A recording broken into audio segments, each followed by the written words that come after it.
오늘 부활절입니다. 함께 하나님 앞에 예배하게 돼서 대단히 기쁘고 감사합니다.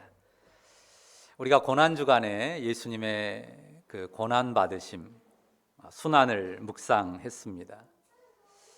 우리가 찬양으로도 또 영상으로도 많이 보면서 여러 생각을 했을 텐데요.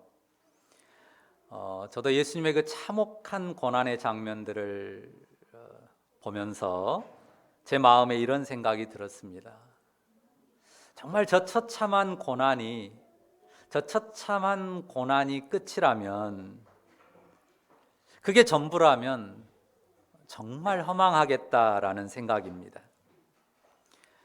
부활이 없다면 십자가는 무의미합니다. 무의미할 뿐만 아니라 절망이라고 말할 수 있습니다. 우리가 다 하나님을 믿는 자녀들인데요. 어떻습니까? 여러분의 믿음 안에서 이 부활이 차지하는 비중은 어느 정도 됩니까? 내 믿음 안에서 이 부활에 대한 믿음은 어느 정도라고 여겨집니까? 부활의 소망이 여러분 안에 분명합니까? 사실 현실의 짐이 굉장히 무겁죠. 그냥 삶의 숙제가 너무 버거워요. 그러다 보니까 장래 죽음이나 죽음 이후의 삶에 대해서는 생각할 여유조차 없다고 말하는 사람들이 많습니다. 하지만 우리가 분명히 기억할 것은 우리의 인생이 그렇게 길지 않다는 사실입니다. 자, 시편 90편 말씀 기억하시죠? 우리의 연수가 70이요 강건하면 80이라도. 그 다음 뭡니까? 그 연수의 자랑은 수고와 슬픔뿐이다.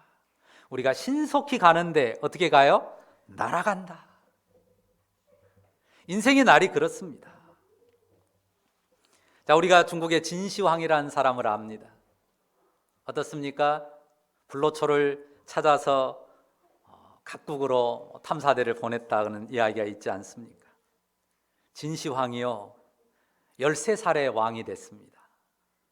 그리고 춘추 전국, 그 전국 나라가 7개거든요. 그 7개 나라 중에 6개 나라를 정복하고 중국을 통일했습니다. 그때 나이가 38세예요. 자, 그래 그 38세에 그 엄청난 중국 대륙을 통일하고 황제가 됐는데, 그래서 시황제라고 이름이 붙였단 말이에요. 그런데 그 영광의 자리를 놔두고 빨리 죽고 싶지 않잖아요. 그래서 불로초를 찾아서, 불사의 약을 찾아서 백방으로 노력을 했습니다. 그래가지고 찾았습니까? 찾았다면 지금도 살아있겠죠. 불가능한 일입니다. 결국은 죽었어요. 몇 살에 죽었을까요? 진시황이 몇 살에 죽었냐면요 50대 초반도 안 돼서 죽었습니다. 정확히 50살에 죽었어요. 그 어마어마한 제국, 그 엄청난 부와 영광을 놔두고 그 나이에 가려고 생각하면 얼마나 허망하고 아깝습니까? 그래도 진시황은 50살이라도 살았어요. 여러분이 아시는 유명한 이 마케도니아의 왕 있잖아요. 그리스를 통일하고 페르시아를 정복하고 페르시아를 넘어서 저 인도까지 정복했던 왕 누굽니까? 알렉산더는 20세에 왕이 됐어요. 그리고 22세에 그리스를 통일하고 페르시아를 정복하고 인더스강까지 갔단 말이에요. 그런데 그가 몇 살에 죽습니까? 33세에, 너무나도 젊은 나이에, 아까운 나이에 요절했습니다. 고대에는 의학이나 과학이 발달하지 못해서 그랬고 오늘날은 안 그렇습니까? 어떤가요? 여러분이 잘 아는 사람 있습니다. 애플의 창시자이자 여러분이 쓰고 있는 스마트폰을 만든 사람 누구예요? 스티브 잡스. 그가 몇 살에 죽었습니까? 56세의 나이에. 그 엄청난 부와 지혜를 가지고도 죽음을 이기지 못했습니다. 그런 예를 들자면 한이 없습니다. 현실에 풀어가야 될 숙제가 너무 많으니까 그래 그 미래의 일을 생각할 여유가 없다, 겨를이 없다, 그렇게 말하면 안 됩니다. 언제 닥칠지 모르는 너무나도 가깝게 찾아올 수 있는 우리 인생의 끝과 그 이후를 우리는 진지하게 생각해야 합니다. 여기에 대한 우리의 믿음과 소망은 무엇인지, 내 인생의 끝에 대한 믿음과 소망은 무엇인지 우리가 확실하게 점검해야 합니다. 자, 우리가 15장 50절부터 읽었어요. 50절 한번 보십시오. 여기에 상반되는 두 가지, 비교되는 것을 말해요. 혈과 육을 말하고 그것과 대치되는 무엇을 말합니까? 혈과 육과 하나님 나라. 그리고 또 썩은 것과 썩지 아니하는 것 대조시켜 놓고 있습니다. 혈과 육은 썩는 것이고 하나님 나라는 그 썩음의 질서를 초월합니다. 본질이 달라요. 혈과 육과 하나님 나라 본질이 다릅니다. 썩는 것과 썩지 아니하는 것 근본이 달라요. 함께 할 수가 없습니다. 자, 썩음이라는 단어가 나왔는데요. 썩음 뭡니까? 분해되고 해체되는 것이 썩음이에요. 그런데 이 썩음이란 단어하고 죽음이란 단어를 비교를 해볼 수 있는데요. 자, 썩음, 죽음 단어를 놓고 수학기호를 붙이면 어느 쪽이 더 클까요? 썩음과 죽음. 그냥 편하게 생각해 보세요. 어느 쪽이 더 클까요? 죽음이 더 클까요? 썩음이 더 클까요? 썩음이 더 커요. 왜입니까? 죽음이라는 단어는 생명체를 한정해서 쓰는 단어예요. 그런데 썩음이라는 단어는 똑같이 해체고 분해인데 분해되고 해체되어서 흩어지는 건데, 죽음은 산 생명체들에 대해서 쓰는 단어이고 썩음은 모든 것에 해당되는 언어예요. 이것도 다 썩음으로 들어갈 수 있는 것들이란 말이에요. 그러니까 썩음이 훨씬 더 광범위한 범주라고, 넓은 범주라고 말할 수 있습니다. 아담의 범죄로 인한, 아담의 타락으로 인한 이 세상에 임한 저주는 인간의 죽음이 가장 중요한 핵심이지만 인간의 죽음뿐만 아니라 온 우주에 임한 썩음의 질서예요. 온 세상이 썩어짐의 질서에 갇히게 됐습니다. 그것을 과학의 법칙으로 말하면 엔트로피라고 해요. 연력학 제2법칙입니다. 어려운 게 아니에요. 과학이지만 아주 쉽게 설명될 수 있습니다. 이런 말이에요. 자연 상태에서 모든 것들은 다 분해되고 해체되는 쪽으로 가요. 자연 상태에서. 그러니까 물을 주고 뭔가를 더해주고 닦아주고 기름 쳐주고 정비해주고 이러지 않으면, 그냥 가만히 놔두면 이 세상의 모든 것은 다 안 좋은 쪽으로 간단 말이에요. 안 그런 게 뭐가 있습니까? 가만히 놔뒀는데 더 반짝이고 더 좋아지고 더 때깔 나는 대로 가는 게 뭐가 있습니까? 자연 상태에서 이 세상에 그런 것은 하나도 없습니다. 그러니까 법칙이에요. 법칙은 안 그런 게 하나도 없다는 거예요. 세상의 모든 것이 다 무질서한 대로, 썩는 대로, 해체되는 대로 갑니다. 이것이 타락한 세상을 지배하는 원리입니다. 그 타락한 세상을 지배하는 그 원리, 그런데 하나님의 나라는, 그건 썩음인데 하나님의 나라는 그 썩음의 세계 바깥이에요. 썩음의 세계를 초월해 있는 세계입니다.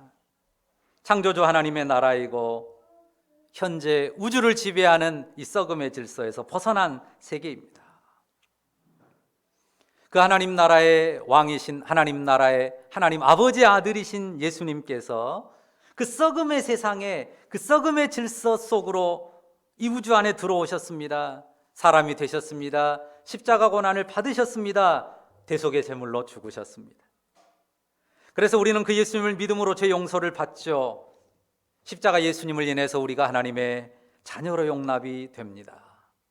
그리고 그 예수님의 부활로서 우리는 이 죽음과 우주를 덮은 썩음의 질서를 초월하게 되는 것입니다. 우리가 이 부활의 의미를 가볍게 생각하면 안 됩니다. 단순하게 우리의 죽은 몸이 살아난다, 그런 수준의 부활이 아닙니다. 그렇게만 생각하면 성경이 가르쳐주고 우리가 믿는 부활을 오해하는 것입니다. 복음서에 보면 예수님께서 부활시킨 사람들이 있습니다. 누가 떠오릅니까? 회당장 야이로의 딸. 또 누가 있습니까?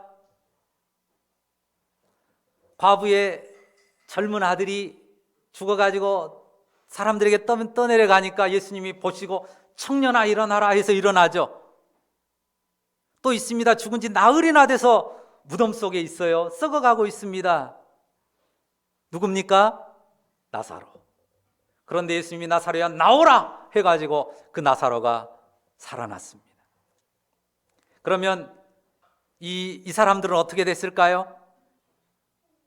부활했으니까 죽지 않고 하늘에 올라갔습니까? 아닙니다. 이들이 부활했지만 그들은 다시 죽었습니다. 예수님의 부활은 예수님이 다시 살렸던 이들의 부활과는 근원적으로 다릅니다. 혈과 육의 부활이었을 뿐입니다. 그러나 예수님의 부활은 전혀 다른 성격의 것입니다. 자, 예수님의 부활은요, 예수님이 고난받기 전에 바로 그 몸으로 부활하셔서 눈으로 볼 수 있고 만져볼 수 있었습니다. 그런 몸이에요. 그 몸으로 다시 사셨습니다. 그러나 완전히 다른 질의 몸, 분명히 눈에 보이고 만져볼 수 있는 죽으시기 전의 몸과 똑같은 몸이지만 부활한 몸은 완전히 다른 질의 몸이에요. 오늘 본문의 표현으로 하면 어떤 몸입니까? 썩지 않는 몸이에요. 분명히 같은 몸인데 썩지 않는 몸으로 썩음의 질서에 굴복하지 않는 하나님 나라 질서에 합당한 몸으로 부활하셨습니다. 다시는 죽음에 굴복하지 않는 몸으로 다시 사셨습니다. 이 세상 썩음의 질서를 초월하는 영광의 몸입니다. 하나님 나라 영원 세계를 살 수 있는 그런 몸이에요. 분명히 똑같은 몸인데 완전히 질이 바뀐 몸이 되었습니다. 어떻게 그런 부활이 가능합니까? 그분이 누구시기 때문이에요? 하나님의 아들이시기 때문입니다. 그가 하나님의 아들이시고 사람이 되셨기에 그 근본이 하나님이기 때문에 그분은 그런 부활로 다시 사신 것입니다. 인생 중에는 어느 인생도 그런 부활로 다시 살 사람이 없습니다. 하나님의 아들은 하나님 아들의 그 존재의 힘으로 그런 부활을 이뤘지만 우리의 존재 안에는 그런 힘이 없어요. 그러니까 어느 인생도 죽음을 이기지 못하고 흙으로 돌아가는 거예요. 그런 인생한테 빌어봤자 아무런 복이 올 수가 없습니다. 예수님 이전에도 이후에도 이 세상에 그런 부활은 없습니다. 하나님의 아들이신 그분만이 유일하게 가능한 부활입니다. 그래서 예수님의 부활은 역사상의 유일한 부활이에요. 예수님 부활의 유일성 우리가 분명히 기억해야 됩니다. 이것이 성경이 우리에게 증거해 주는 우리가 믿는 부활의 내용입니다. 예수님께서 이 부활로서 세상에 하나님 나라의 새 생명의 길을 열어주셨습니다. 예수님의 부활은 유일한 부활이에요. 어느 누구도 할 수 없는 부활. 그러면 우리와는 무슨 관계가 있습니까? 이것이 우리가 아까 교동문에서도 읽었고 오늘 본문에 나오는 우리가 읽지 않았지만 20절 보시면 나와 있는 설명입니다. 20절에 어떤 표현이 있나요? 잠자는 자들의 첫 열매가 되셨다는 말을 합니다. 자, 여러분이 뭔가 나무가 있는데 무슨 나무인지 몰랐는데 거기에 복숭아가 열렸어요. 그러면 내일은 살구가 열리고 모레는 자두가 열리겠구나 이렇게 생각하는 사람이 있습니까? 어느 나무의 첫 열매가 복숭아로 열렸으면 그 나무는 복숭아 나무입니다. 그리고 거기에서 계속해서 복숭아가 열리죠. 주 예수님의 부활이 잠자는 자들의 첫 열매라고 했을 때 죽음에 들어간 잠자는 인생들에게 예수님에게 속한 새 인류가 어떤 모습으로 일어날 것인지를 보여주는 부활이었다라고 하는 것입니다. 예수님은 당신의 존재 자체가 하나님 아들의 생명을 가졌기 때문에 죽음을 깨트리고 일어났지만 예수님의 첫 열매로서 부활한 그 부활의 의미는 예수님을 믿는 그 백성들 안에 예수님께서 부활 생명의 씨를 넣어주셔서 본문에 나온 것처럼 마지막 나팔이 불 때에 그가 죽어 있었든지 살아 있었던 간에 그 생명의 부활 생명의 씨앗 때문에 그가 예수님의 몸과 같은 부활의 몸으로 새롭게 될 것이라고 하는 것이 우리에게 들려주는 성경의 증거입니다. 바로 그때 우주의 역사를 지배해왔던 썩음의 질서가 끝납니다. 바로 그때 죄로 말미암은 저주와 죽음의 권세가 완전히 종결됩니다. 본문의 말씀처럼 그때의 생명이 사망을 삼키고 이기리라고, 생명이 사망을 삼키고 이기리라고 기록된 말씀이 이루어지게 되는 것입니다. 여러분은 이 부활의 믿음을 여러분 영혼에 품고 있습니까? 분명히 여전히 이 세상은 죽음의 질서가 지배하고 썩음의 원리가 지배하는 세상입니다. 어느 누구도 그 힘을 이기지 못합니다. 죽음을 피할 수가 없고 결국은 썩음으로 들어갈 것입니다. 이 썩음의 질서에서 자유할 수 있는 힘은 단 하나, 예수님의 부활 생명뿐입니다. 그 썩음과 죽음의 허망함을 뚫고 살게 하는 힘은 오직 우리 주 예수 그리스도의 부활 생명뿐임을 우리가 기억해야 합니다. 이것이 우리 주 예수 그리스도를 향한 우리의 믿음이고 소망입니다. 이 고린도전서를 쓴 바울, 그에게는 연약함이 없었고 고통이 없었습니까? 아닙니다. 그도 썩음의 질서 속에서 고통스럽게 육체의 연약함을 짊어지고 가는 인생이었습니다. 하지만 이 부활 생명을 확신하는 믿음, 그 소망이 그 영혼에 분명했기에 어떤 놀라운 선포를 우리에게 들려줍니까? 55절을 같이 읽어봅시다. 55절 같이 읽습니다. 사망아 너의 승리가 어디 있느냐? 사망아 네가 쏘는 것이 어디 있느냐? 자, 사람이 과연 어느 누가 죽음을 향해서, 죽음의 권세를 향해서 이런 도발을 할 수 있습니까? 죽음을 두려워서 죽음 앞에 굴복하는 인생인데 어느 누가 사망을 향해서 사망아 네가 쏘는 것이 어디 있느냐, 사망아 네가 이기는 것이 어디 있느냐, 사망을 비웃고 조롱할 수 있는 인생이 과연 누가 있습니까? 그런데 바울이 이런 도발적인 선포를 한단 말이에요. 왜 그렇습니까? 썩음의 질서에 갇힌 세상, 그 세상을 뚫고 피어날 부활 생명을 그 영혼 깊은 곳에서 확신하기 때문에 이런 외침을 외치는 것입니다. 예수님께서 율법의 정죄를 십자가로 청산하셨습니다. 십자가를 믿는, 십자가에 연합한 백성은 율법이 결코 정죄하지 못합니다.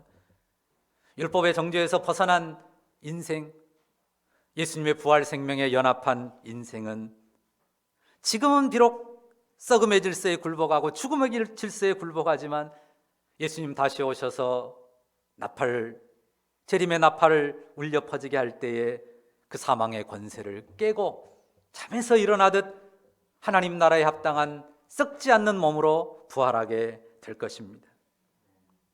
57절 말씀 읽어보십시다. 같이 읽습니다.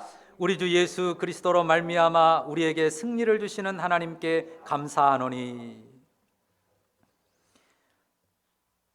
우리가 너무 함부로 교만하게 말해서는 안 됩니다. 분명히 이 세상은 여전히 사망 권세가 위세를 떨치고 있는 세상입니다. 하지만 성경은 분명히 우리에게 선언합니다.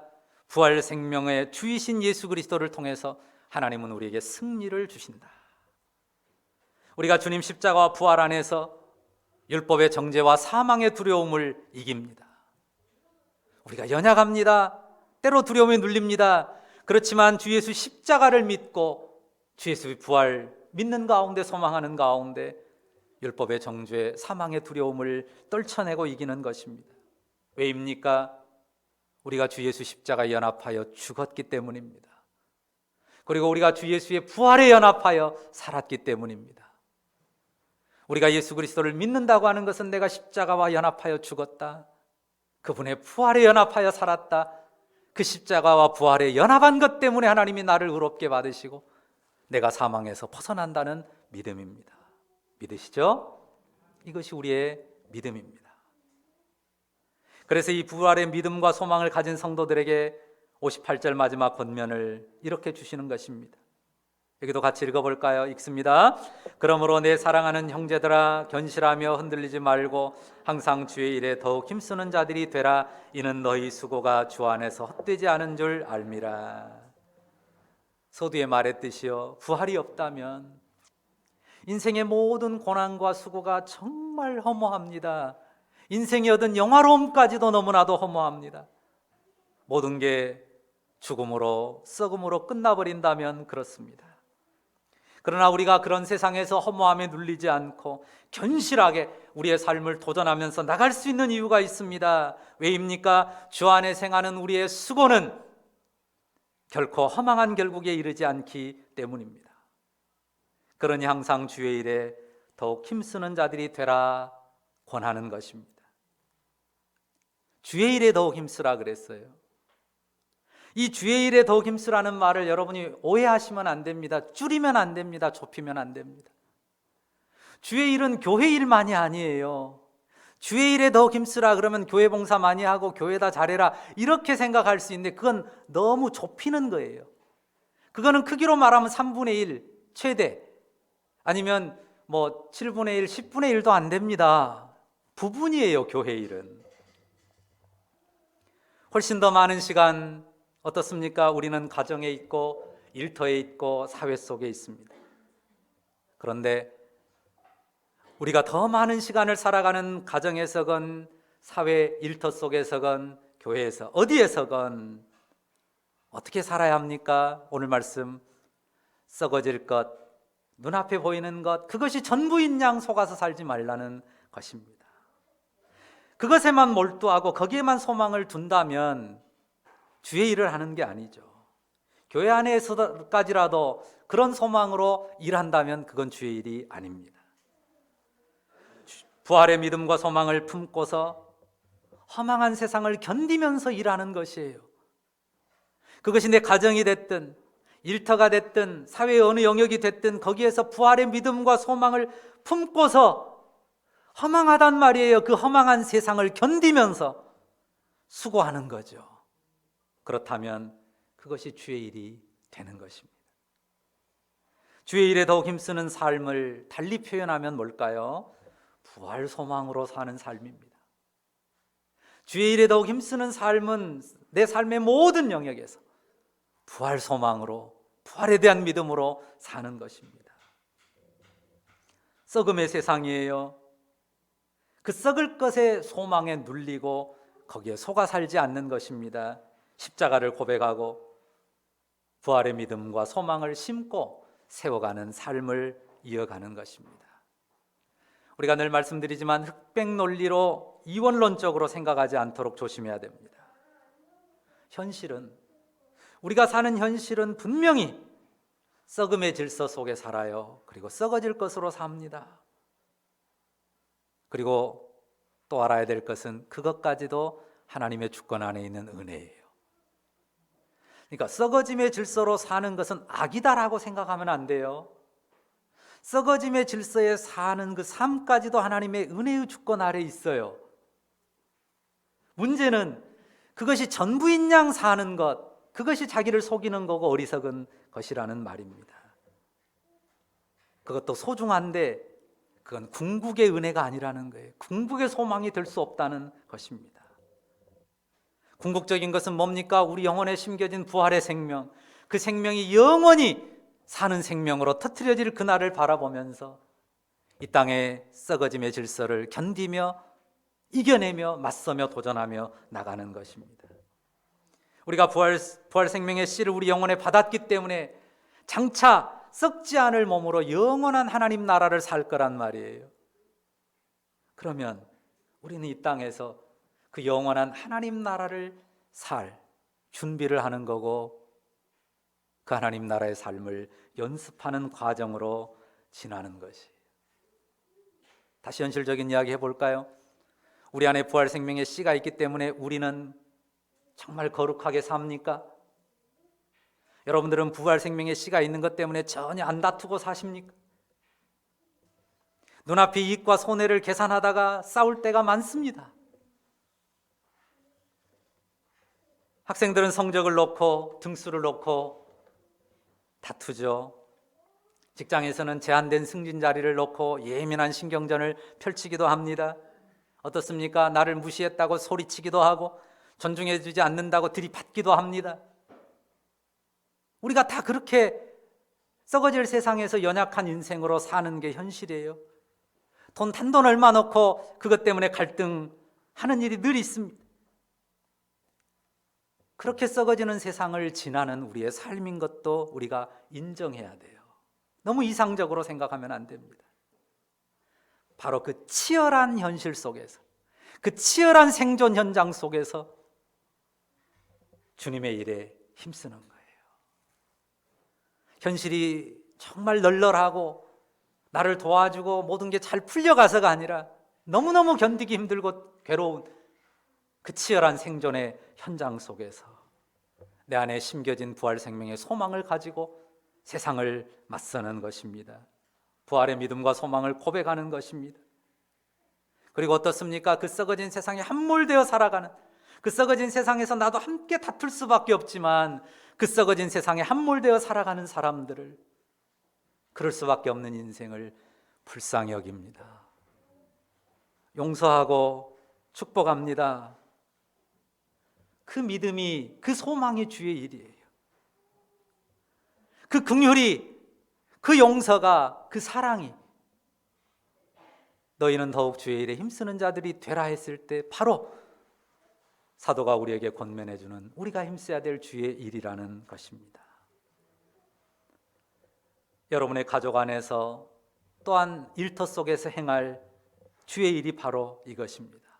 교회는 이 일을 잘하고 하나님 나라의 질서로 그 생명으로 살아갈 수 있도록 서로 격려하고 말씀과 기도로 그 부활의 믿음과 소망을 새롭게 해주는 터전, 공동체가 바로 교회입니다. 오늘 우리가 부활절을 맞았고 감사함으로 이 부활절을 주 앞에 예배합니다. 우리의 삶과 수고는 어떻습니까? 혹시는 썩음으로 헛된 종국으로 치달아가는 것들, 거기에 너무 목매달고 살아가고 있지만은 않습니까? 오늘 부활절에 우리를 새롭게 하면 좋겠습니다. 분명히 헛된 세상에, 그 썩어짐의 세상에 썩어질 것으로 살아가야 되는 우리의 현실이에요. 하지만 주님, 그 가운데서 주의 일에 더욱 힘쓰는 주님이 부활 생명으로 우리 안에 담아주신 하나님 나라의 소망을 따라 이기고 견디고 버티면서 믿음의 삶을 이어가는 하나님의 사람으로 살겠습니다. 주님 도와주시고 주의 부활의 영으로 다스려 주옵소서. 그렇게 기도하고 주님을 힘있게 의탁하는 귀한 부활절이 될 수 있기를 간절히 바랍니다. 기도하십시다.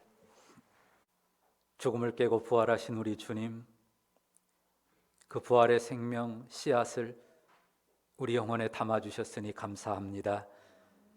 우리 주님을 믿을 뿐이었는데, 의와 자격도 없는 우리였는데 주 예수님 십자가 앞에 무릎 꿇고 그 은혜의 복음을 받고 부활 생명 덧입게 하시오니 감사합니다. 여전히 허망한 인생을 삽니다. 썩어짐의 질서에서 고통하고 때로 다투고 갈등하며 살아갑니다. 하지만 하나님 아버지, 그 현실 속에서도 주의 부활 생명을 믿음과 소망으로 아버지 주의 일에 더욱 힘쓰며 살아갈 줄 아는 우리가 되게 하여 주옵소서. 그럼으로써 승리하게 하시는 하나님 나라의 능력을 맛보고 경험하면서 하나님께 영광 돌리고 더욱 힘있게 천국 순례길, 하나님 나라 순례길 이어가는 주의 백성들 다 되게 하여 주옵소서. 아버지여, 우린 연약합니다. 우린 부족합니다. 주 부활의 영으로, 성령으로 우리를 붙드시고 우리의 길을 인도해 주시며 하나님 영광 거두시옵소서. 예수님의 이름으로 기도합니다. 아멘.